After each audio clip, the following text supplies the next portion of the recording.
Hi everyone, I am Ongezwa Ntsepe and welcome back to my YouTube channel. So today we are doing a get ready with me.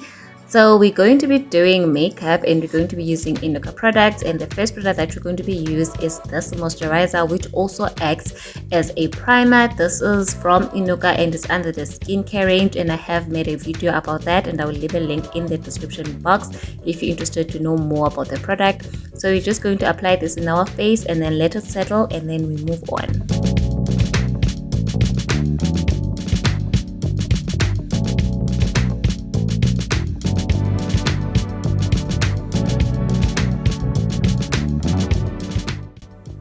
So the star of the show today is this INUKA Flawless 2-in-1 foundation and concealer.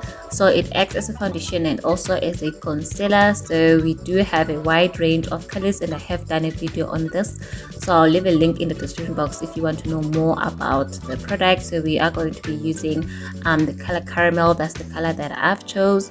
So yeah, it is a liquid foundation. So we're first gonna shake it and make sure that everything is together. It's just a habit, I shake everything, and then some people put it in the sponge or in the brush and then apply it to their face. I like to put it on my face, and yes, I did use a little too much today, but we made it work. So yeah, we're going to blend using the INUKA Flawless makeup applicator. So I have done a video on this one as well, and I will leave a link in the description box if you want to know more about this applicator as well.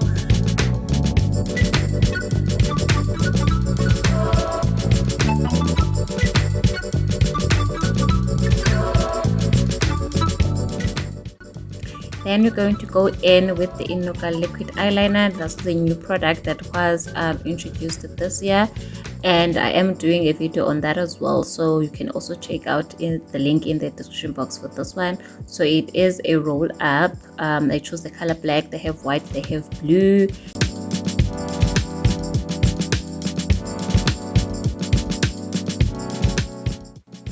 And we're going to be setting this using the natural finish setting spray. I got this from Clicks. Note that INUKA does have translucent powders, but I don't have it right now, which is why I didn't show it. But if you're interested in that, INUKA does have that as well, and it will be featured in my future videos. So we'll let that dry, and then we're going to move on to the last step. For my lips, I am going to be using the INUKA Matte Liquid Lipstick in the color ML16, and I do have a video as well talking about the INUKA Matte Liquid Lipstick, so do check that out. The link will be in the description box. So this is a matte liquid lipstick, so you need to be quick when you're applying it because it does dry quickly.